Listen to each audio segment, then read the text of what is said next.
Good morning, this is Casey back with you, and today's subject is the chain drive conversion on your Thumblers Tumbler Model B. And we've had a lot of trouble with these, a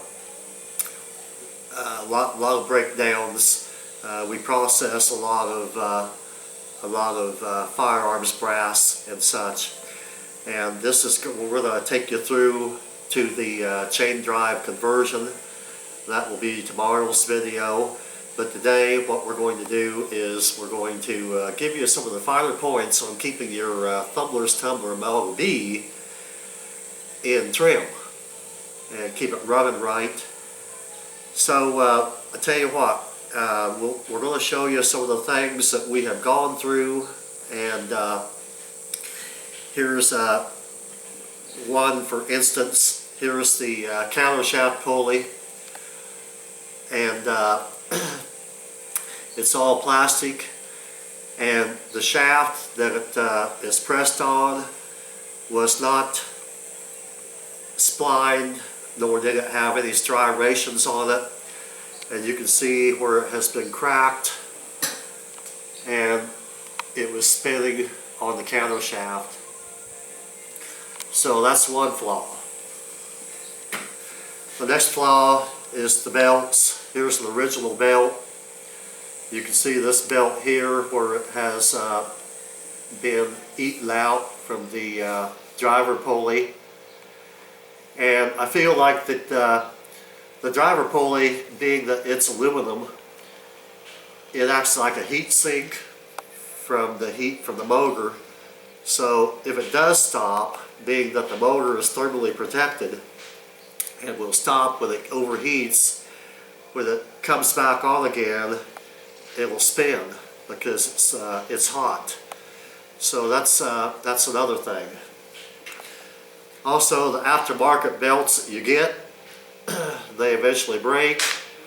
They crack out. Let's see if we can find the crack here. Yeah, here's some cracks right here. See how they come apart right like that? I don't know, it's the heat, the dryness from the southwest where we reside. But anyway, that's another flaw, is the belts. We have two new belts, and without being used, they're already cracking.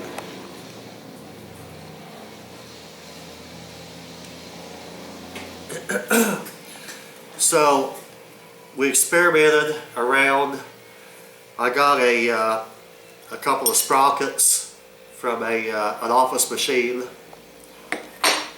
and this tiny little chain, and we thought we'd give it a whirl because we were pretty desperate. We had to have a new counter shaft, and while waiting we put this together and got it working, so we knew that the theory would work for a chain drive. So then we went with the 1/4 inch pitch, 0.025. That's a 1/4 inch from center pin to center of the pin. And they're 1 foot long exactly, and all you'll need is just a connector for it.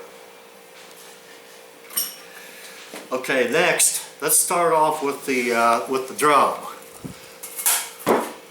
It's a nice drum, and what they give you for the wing nuts is to give you a washer and a stamped out wing nut, sheet metal, and you're forever chasing the washers around, and the wing nuts they're pretty cheesy.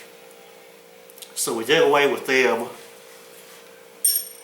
and went with a 1/4 by 20 washered wing nut for your lid.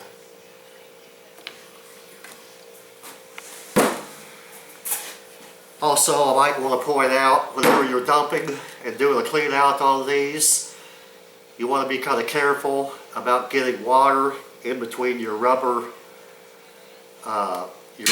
inside rubber drum and your outside shell, because whenever you put it back on, if you have any water coming down on your counter shaft,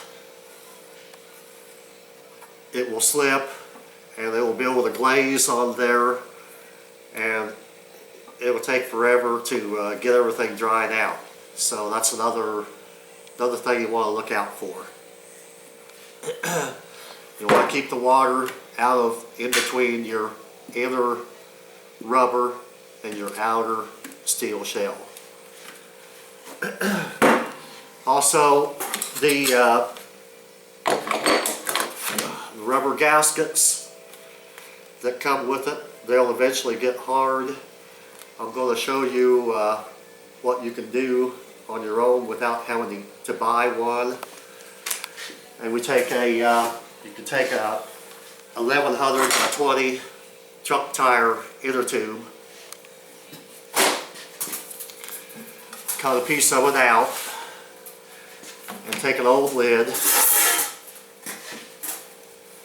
and you'll trace around it with a pen all the way around, and then you'll mark your holes like this, each and every hole,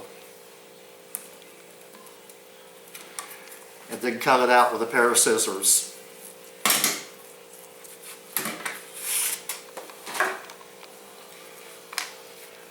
Then you'll take a piece of wood, use the end grain, and you've got your holes all marked here. I hope you can see the little holes that are marked.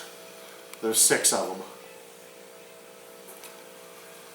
You take them, lay it across the end grain of a board, like that. And you'll take a steel cased 223 empty casing, and you'll take that, put it right over, center it right over your mark.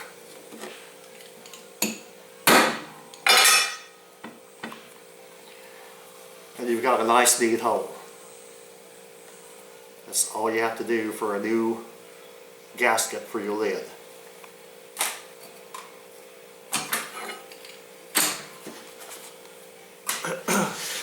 Okay, now we're going to bring you up to where you'll be ready to convert your Thumblers tumbler to a chain drive, or you will be able to have the ability to keep your belt tight.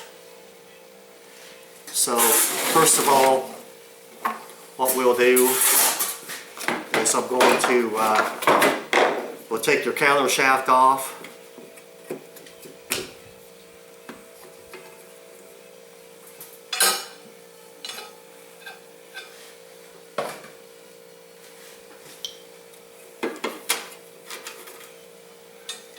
Be careful not to lose your bearings.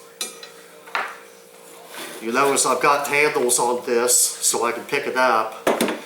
You know, we all have a tendency to pick it up by the counter shaft or the tail shaft, and that comes out, and you gotta chase around. And so I'm going to take the motor off first.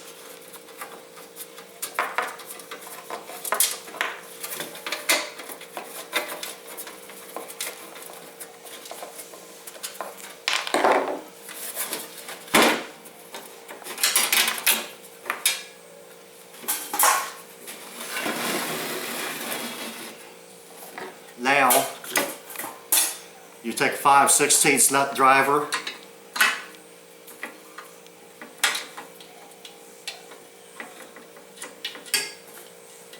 remove your nuts from your motor mount,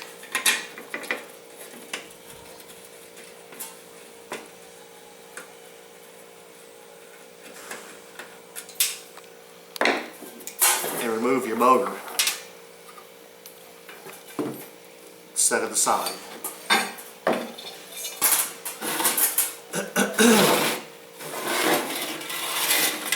You see, I've already got this wing mounted.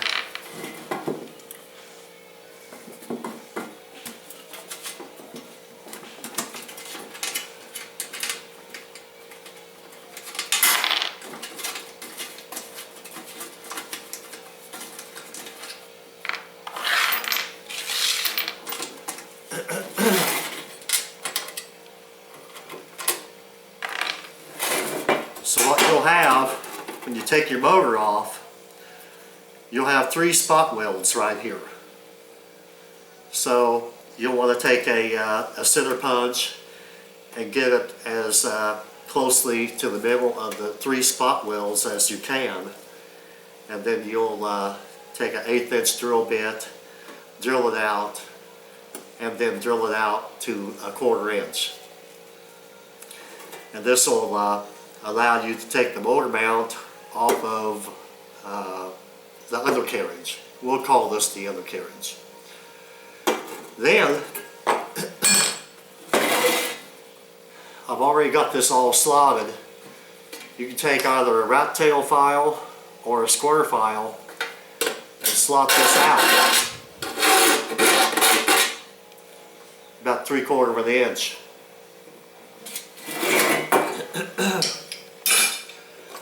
Then you take a 1/4 by 20 nut, bolts about 5/8 long, and your washer and wing nuts I'm using, they're 1/4 by 20. Put your motor mount back on there and your bolts, and see, now you've got some latitude on keeping your belt tight.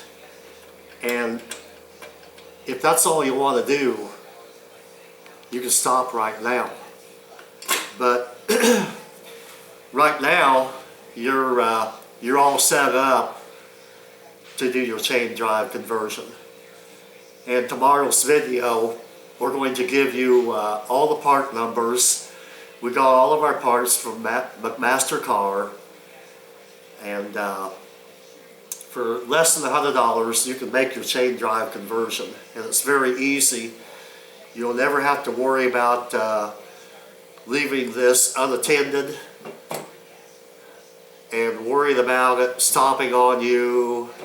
It'll run and run and run. And that's it for today. And thank you for watching. I hope everything that we've told you has been a good help for you. All the tips and kinks on it. And we'll see you tomorrow on our next video. Thank you for watching. Bye-bye.